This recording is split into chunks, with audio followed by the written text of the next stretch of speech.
Hiya, I'm Jasper, and welcome to your video review for Jupiter's Legacy. It's an 8-episode TV show on Netflix, starring Josh Duhamel. I hope I'm pronouncing that correctly. So, as always, I'm going to give it good, the bad, and the furry. To start off with the furry, there isn't any. Moving on. Alrighty. So, the good in this is that Josh Duhamel is an excellent actor. He does great with the materials that he's given. I liked all of the main characters' acting ability. Like, his wife was good, his brother and his friend and all that jazz. Like, they were all good. I even liked Dark Star. Was pretty funny. The family characters were also, like, the acting was really good in this. So, bravo. A lot of this was not good, in my opinion. So to start off with, the CGI was pretty bad most of the time. And even the character, like, costuming, wire work, fighting type thing was really not great.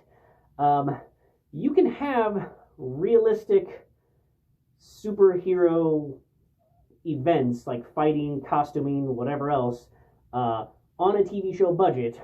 Amazon Prime Video proved that with The Boys. So it can be done. This was not done here. So there was a lot of pretty bad fake CGI and just the costumes especially. So here's the thing. This show is kind of split between approximately current day and 1929. And all of, like, the 6, like, main character type people are at their actual age that we know the actors are in the 1929-ish time frame. But then they play their older selves, you know, in our current time frame, but they're superheroes, so they don't have been aged as much, but they're still older. So they all have white hair, they all have, you know, the males all have beards, and the thing is, they all look terrible, terrible fake. There's, like, one where you're, like, kind of like, oh, okay, that kind of looks like that it's real, maybe. But the rest of them, like, the old age makeup was fine. Like, I think Hollywood's figured out how to do that. But whatever they did with the hair and the beards in this was just, it just didn't work. It just didn't work, and it was distracting every minute they were on screen. So what they should have done is either found older actors and de-aged them, or just done better with that. The other thing is that whole 1929 thing, which seemed to take up half of the show, but instead of just being half the show and then time cutting wherever, they spaced it out in every single episode. What they should have done is just had one flashback episode that was just a whole episode of flashback, and then gone from there.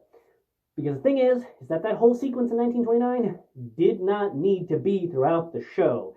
It was so drawn out and very fillery, and I just was like, come on, get to the point. We get it. You don't have to beat us over the head with this same thing over and over again. Just get to where you're going. The other thing is that, especially the 1929 time frame, there was a lot of high-pitched ringing noise. Like, you know, in a lot of movies, how when there's, like, a grenade or some explosion that goes off near the hero to, like, add visceralness to the movie, they'll have that high-pitched ringing for a while that kind of fades out as the hero regains their hearing.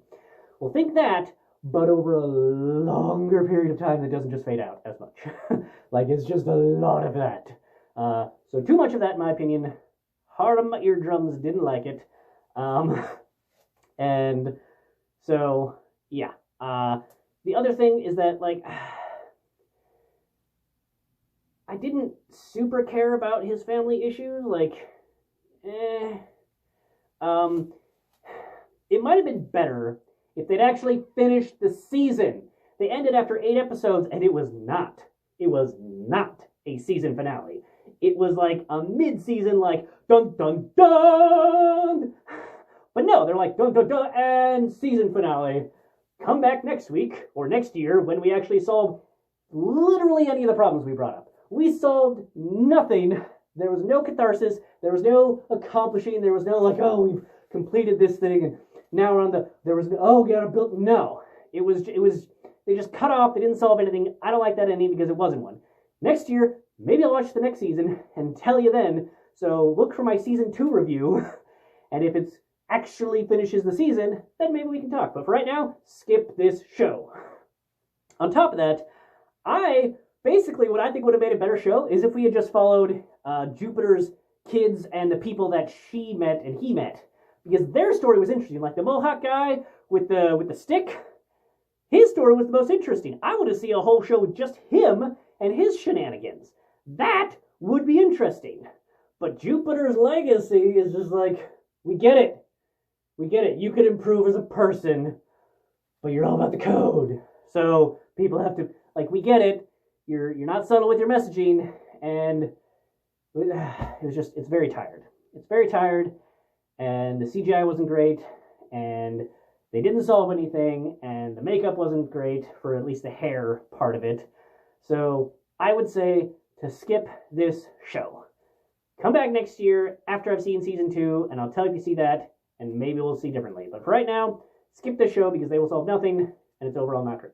Alrighty, thanks for coming. Thanks for watching. Hope to see you in the next one. Bye.